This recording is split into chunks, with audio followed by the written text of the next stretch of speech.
இந்த நாட்டிற்கு விமான நிலையம் இல்லை, சொந்தமான அதிகாரப்பூர்வ மொழி இல்லை மற்றும் சொந்த நாணயமும் இல்லை. இருப்பினும் இது ஐரோப்பாவின் மிகவும் செல்வந்த நாடாகும். இங்குள்ள இளவரசர் பிரிட்டன் மன்னரை விட செல்வந்தர். இது சுவிட்சர்லாந்து அல்ல. இங்குள்ள உள்ளூர்வாசிகள் தங்கள் வாழ்நாள் முழுவதும் வேலை செய்ய தேவையில்லாத அளவிற்கு செல்வமுடையவர்கள். அவர்கள் தாங்கள் விரும்புவதை மட்டுமே செய்ய அனுமதிக்கப்படுகிறார்கள். அவர்கள் குறைந்த வரி விகிதங்களிலிருந்து நன்மை அடைகிறார்கள்.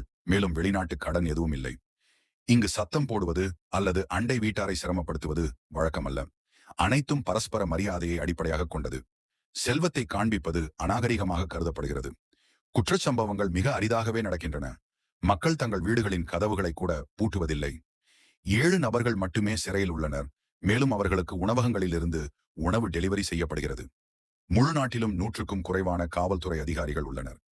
30,000க்கும் அதிகமான மக்கள் தொகையுடன் இந்த சிறிய நாட்டின் குடிமக்கள் அமெரிக்கர்களை விட 5 மடங்கு சிறப்பாக வசிக்கின்றனர். இங்குள்ள சேவை பணியாளர்கள் ஜெர்மனி மற்றும் ஆஸ்திரியாவிலிருந்து தினமும் வந்து செல்கின்றனர். இந்த நாடு லீகின்ஸ்டெயின் என்று அழைக்கப்படுகிறது.